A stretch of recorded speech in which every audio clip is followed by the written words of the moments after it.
Morning. How you doing? Anybody want to chat? I'm in the chat room. Hello.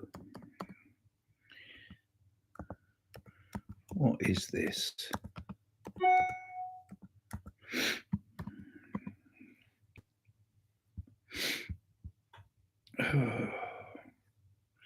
Live chat. Okay. Good morning. Good morning. The world will say hello to you. Good morning.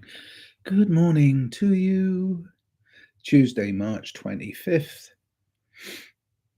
2025. 32525. Okay. I forgot what I called this. It was something to do with suffering. Oh, suffering as a career. It's an odd choice. I mean, obviously, I'm playing with the Zen quote, all of life is suffering, or life is suffering, or whatever, or some version thereof. And it is, But the trick, as the brilliant Alan Watts once said, is to not suffer the suffering. Well, I mean, we all know pain.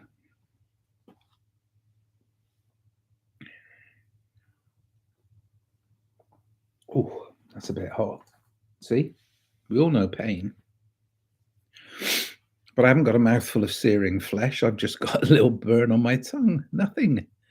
Nothing. So do we suffer the suffering?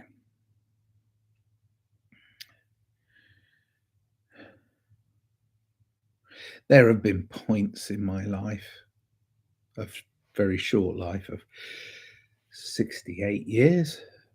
There have been points in my life where I've thought, I can't stand this. It hurts. And there have been points in my life where I say, I can't stand this. This is amazing. But you can stand it, you see. You can withstand most things. Pretty strong and resilient human beings. And we've got great doctors and people who can put us back together if we break down a bit. Mechanics of this machine, this antiquated, obsolete machine. I think that was lyrical content by Julian Cope. Antiquated, obsolete machine.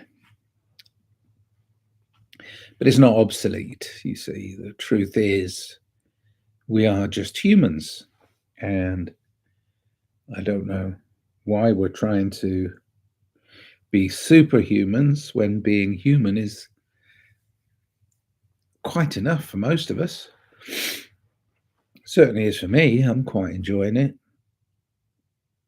There have been ups and downs already this year, but that's the undulation, the frequency, the flux, the way life is. It's not just one hand, it's two hands. It's difficult to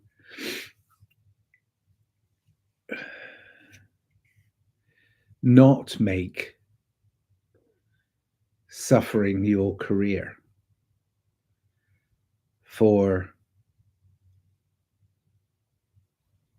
most of the media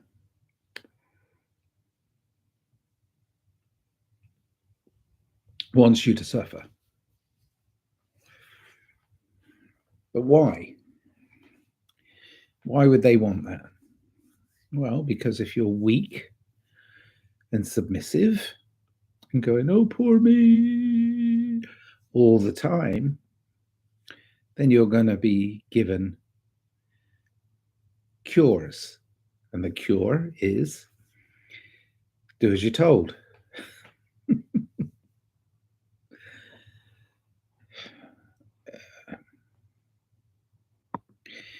We're being treated like small children by people in middle management. If we're going to look at the structure of society, middle management are doing pretty good because they're getting rewarded for telling us lies. But they don't even know the consequences of those lies. They don't even understand that there are repercussions felt around the whole of society by their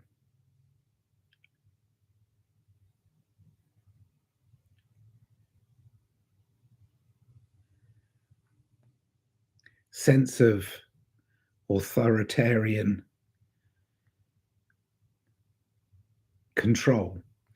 They think they're an authority when they're being told what to say, and they don't even know they're being told what to say. They think they're being free and independent. A lot of politicians think that their ideas are their own.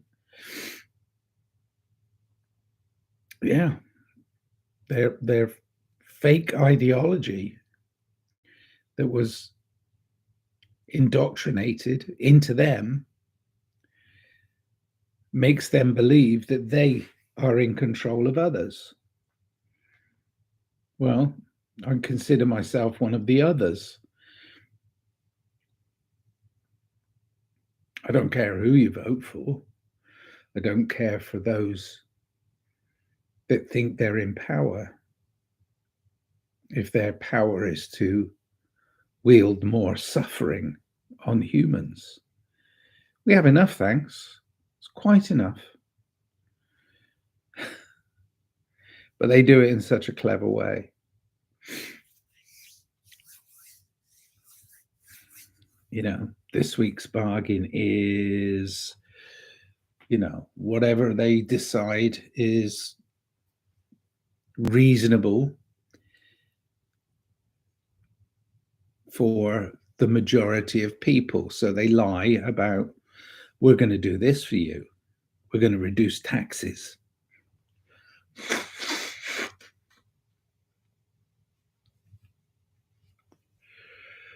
We're going to reward you by reducing your taxes. Oh my God, that's great. Oh, that's awesome. Well, tax is theft anyway. So you're going to reduce taxes? Why not just do away with them completely? Because all taxation is theft. When you think about it, we're going to tax you for breathing, for being human. Oh, we're the only species on this planet. There are many species on this planet. We're the only species that pays for the privilege of being on this planet. I don't remember signing a contract. I vaguely remember my childhood, my early part of my childhood. There was no mention that, yeah, it's going to cost you to live. It's going to cost you to die. It's going to cost you to be born. It's going to cost you. Well, what's it going to cost you? Well, you're going to work as a slave for the system, and we'll take some of that money back off you. So the system has you both ends. birth tax, and death tax. So it's all theft. I never agreed to it. My individual sovereignty has allowed me to do a lot of things in my life, but I've been going on a very wobbly and often undulating path because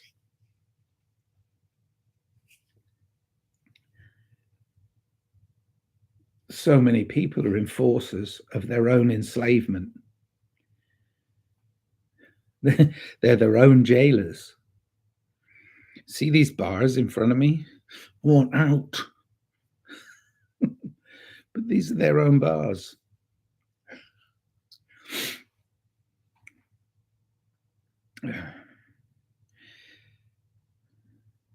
And if you mention that it's a prison planet, that you're in an enslaved position, they'll scream at you like, no, I'm free. I can do this. I'm choosing to do this.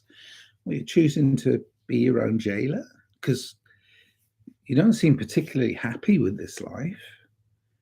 Are you going to choose a life of suffering? Are you going to make it your career?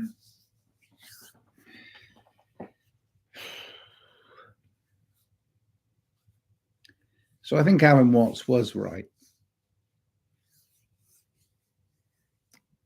You shouldn't suffer the suffering. Or you should try not to suffer the suffering. Or I think that's a correct thing to do, is to avoid staying in a state of suffering or suffrage, you know? Sure, fight your fights. Make changes in society. Make this a better world. Do it peaceably, do it kindly, do it through empathy, through love, through peace. But to sit there and just complain, are we creating a global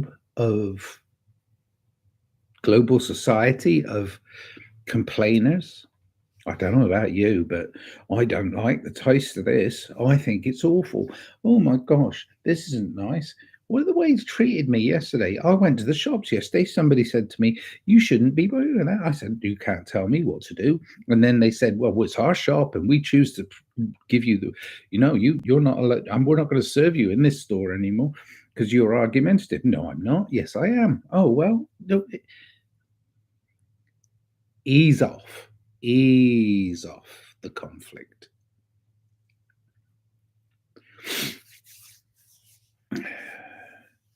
And some people take on so much stuff to keep busy so as they don't feel. I'm not going to feel if I keep running. That's like a shark. Keep moving. But you keep moving in, you keep loading yourself up with more and more and more and more just to stop you from going completely crazy about society. Well, sit with it for a while. Sit with the whole premise of your life, the idea that all these years of your life, you're choosing each aspect of your life. You're choosing this.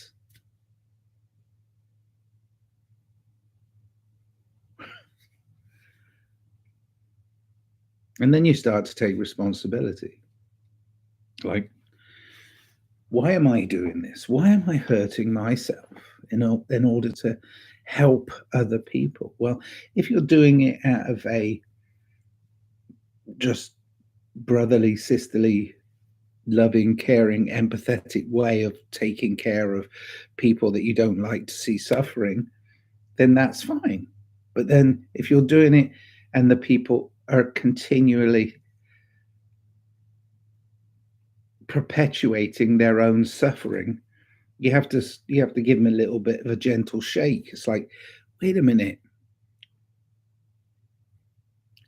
I'm not helping you get better so you can suffer more.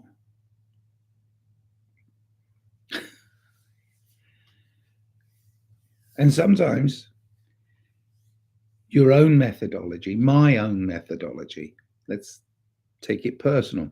Sometimes my own methodology doesn't work for certain people. And you keep going back and trying to say, look, I'll help you get better, but you got to sort out your own life. And then as soon as they get well enough, they reject you.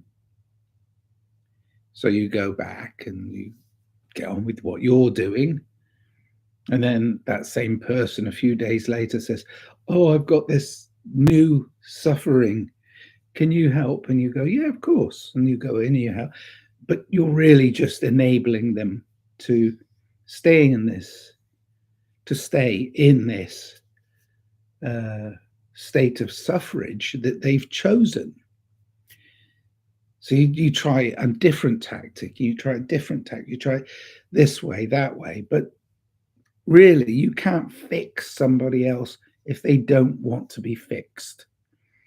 You can't help somebody who doesn't really want help. And if you come across another human being in this world who says, I don't need any help, watch out for that person because they're lying. Everybody needs help. We all need each other. We need love and we need care. And we need empathy and we need compassion. But sometimes the fit isn't going to work. It's going to, oh, damn, can't get through to this person. Oh, there, we're through. You got to keep trying. You got to find different ways. And it might be you that needs the correction. You think it's clever because you're doing something that's kind. Well, that's not clever at all. That's just natural. That's natural. It's very natural to be kind. It's in our very nature to be kind to each other. Let's stay with that. Let's stay with that. Find different ways of being kind to each other. If the other person is still suffering, try other ways. Try kinder ways. But try and be absolutely honest with them about what you're feeling, because when you're helping somebody else, you're actually helping yourself. And that can be a double-edged sword because it's your ego you're feeding. You're not really feeding the other person any real solution to their problems. And their problem is they may have chosen a life of suffering. And you're trying to fix it. Hello, Conrad. How you doing, mate? My mate from Poland has joined me. There's a certain stoicism. Stoic. Look up stoic. Stoic. There's a certain stoicism in some people. They can bear a lot of pain and don't show it. They're stoic. They're like, no, I'm fine. And that's a good thing. But when that goes too far and the person is in pain, you can see it in their eyes. And they go, no, I'm fine. It's difficult to reach that person. It's very difficult to get with that person. But there has to be a level of stoicism in life. You have to be able to suffer, but you mustn't suffer the suffering. You see, that's what I keep going back to. It's like people who are choosing a life of absolute misery. Now, we all get miserable sometimes, right? But we hope it's a passing mood. But the trend, I watched quite a lot of social media. I've watched quite a lot of movies, TV shows. Everything seems to be built around the idea that, well, you have to suffer some more. This is the bad news. This is what's coming up. And they're prepping you constantly for things that are disastrous. And it makes your perception of what's going on in the world one of like, I've got to be strong to withstand this attack. And it's like, it's not an attack on you personally, but they're gearing it as if it is. And it seems to me like a lot of people are actually accepting the darkness. They're watching the darkness and they become acclimatized to that darkness. They become, they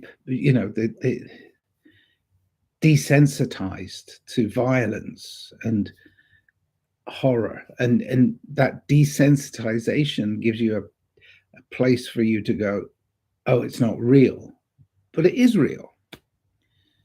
It's what's going on in this world is a manipulation into a darker and less bright future. if we don't watch out. So recognizing the slippery slope, and some of that is, just simple, ordinary, everyday depression. Some people can live in a very depressed state, and then they label it stoicism. That like my mother was very, very stoic. She put up with a lot of shit, but she also had happy moments. She had moments of great bliss too.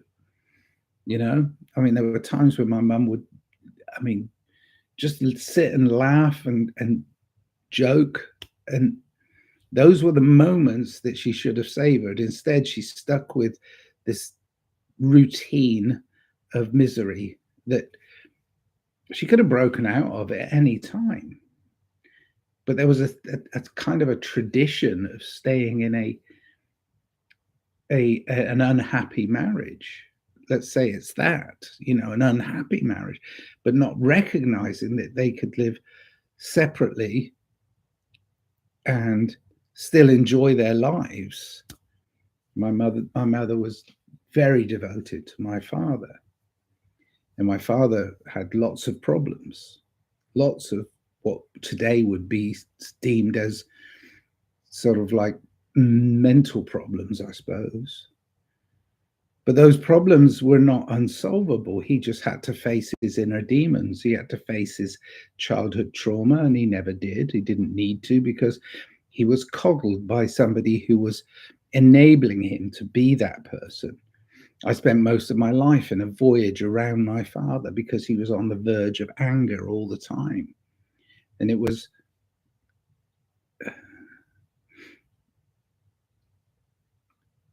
just his inability to face his situation in life, which came from a place of terrible childhood trauma. He did tell me how much he suffered as a child, but he coded everything in, yeah, but I got through it, and it's like, no, you didn't. You didn't face it. You didn't deal with that problem inside you. You what you did was you bottled it up and let it come out as anger, and you became a pressure cooker, Dad. You were ready to explode. And we all knew it. Yeah. Okay. I don't want to go on for too long. 20 minutes. Hey, Conrad. Also trying to think neutral to experience. Yeah, I mean, in between the light and dark, it's the middle path. Okay. How was your family? They're doing pretty good. My daughter is struggling a little bit, my eldest one, because she has an idealized view of what should happen, and rather than a realistic view of the way in which she's entering the workforce, or about to enter the workforce in a kind of a messed up society and system. So, but she's a very willing worker, and I don't know. I'm kind of concerned about her being exploited. When I had Facebook, there was a nice profile stoic teacher. Maybe it's still there, but I don't have it. Have Facebook almost 1 year. No, right. Tough experience. Yeah, I mean, life can be tough. The thing is, we don't want it to be constantly one thing or another. I mean, sure, it'd be great if we were all in bliss all the time. But how can we be in bliss if we don't know the flip side? So life is a beautiful journey of experience between the polarities. But if we can choose the middle path, we lessen the suffering, and we open up to the possibility of the bliss of life. So somewhere between that is humanity. That's where we are, and I choose to be as close to the middle path as possible. It's not always easy. I mean, if it was easy, then there wouldn't be all this shadow play.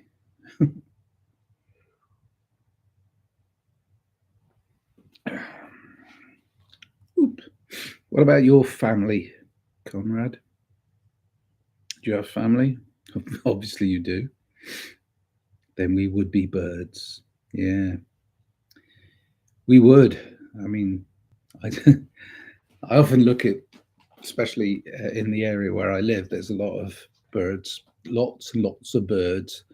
We get migratory birds, and we get, localized birds. We sometimes see some very rare birds here, which is nice.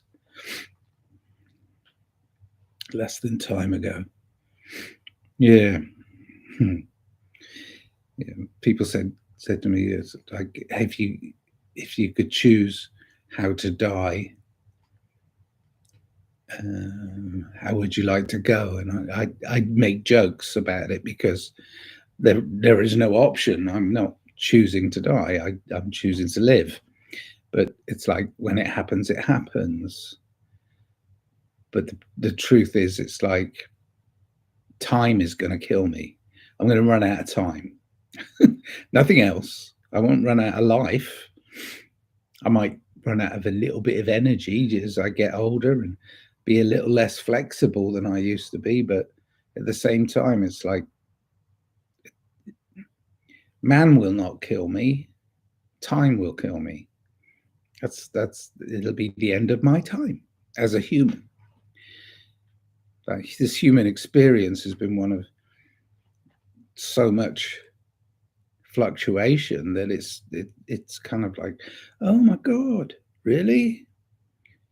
But I know some very miserable billionaires, millionaires, or I've known, and I've known some entirely happy,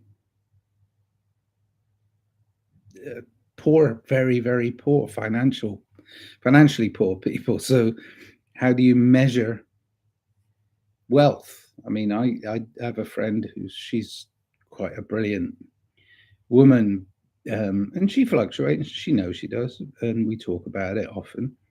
But her motto, her maxim is health is wealth, because she's, healthy eater. She grows her own vegetables wherever she can, wherever she does a lot of fluctuations in her life, but she is a model of uh, how to understand that wealth is much more than money.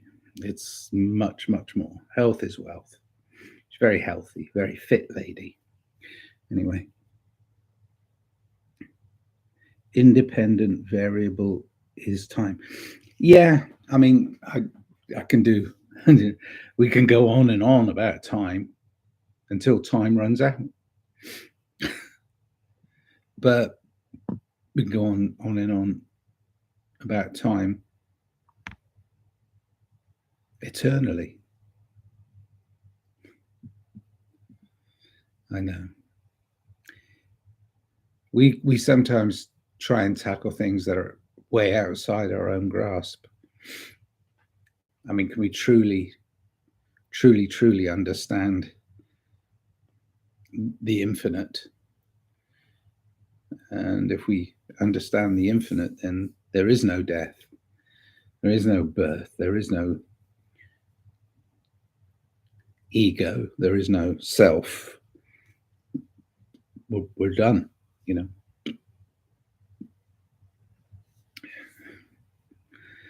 But these are things outside our grasp, I think. Even the most intellectual of us cannot really truly contemplate infinity or the infinite, the everlasting, ever. All right, that's enough for today. Mobius strip. Yeah, I know. The one, Eno.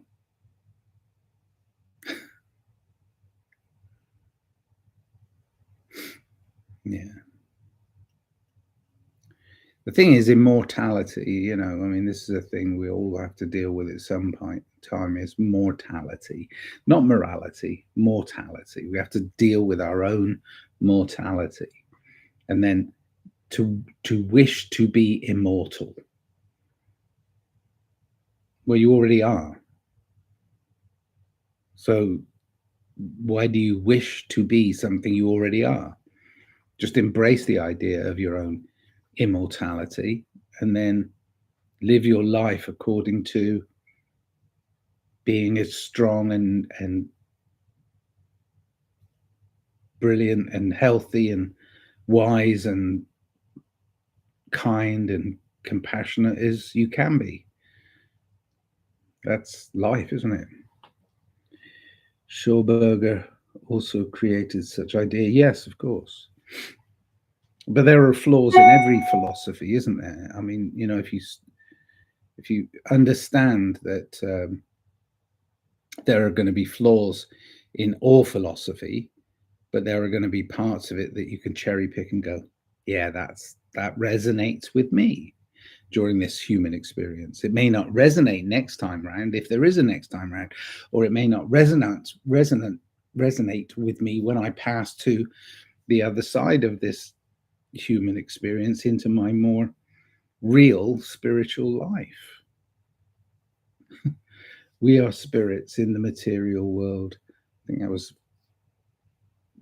yeah, it was a Police song. I think the Police. Somebody asked me the other day, "Do you have a Police record?" And I said, "Yeah, I think it's synchronicity. I think it's Police record I have." We are spirits. Looking at nature. Yes, I mean, that's it. Mother Earth, that's our nature. And Father Time, that's our mother and father. That's our duality. We come from Mother Earth and we're taken away by Father Time. Then we recycle, we go back into the earth. Ultimately, we are nature. Our very nature is nature. Right, that's it. 30 minutes is over. Sorry, comrade, gotta go. Lots of love to you and your family and your friends and the way of your life and the beauty that you're going to create. And that's it. Do the diligent thing. Good day, sir. It's kind of like it's really weird. It's like you wish somebody a good day, but because of social etiquette and the way I was raised in England, that's kind of an insult. I'm not, you're not, I know you're a beautiful man and you don't mean anything by it, but within British culture, good day, sir, is kind of like a snub. It's like a put down. And when you look at the words, it's somebody just being gracious, but it's like, again, this is the art of communication. I don't want to get back into a chat about how poorly we communicate with each other. But we do. I mean, there's always going to be misunderstandings. You can take it this way or you can take it that way. The duality. All right, lots of love. I've got to go. Cheers, comrade. Yeah, it's super early in the morning here. I woke up at 3 a.m. and I was like, what am I going to do? And I thought, oh, I'll have a chat. Lots of love to you. Lots of love to your family. And live, love, life, mate. It's what it's there for. All right, bye.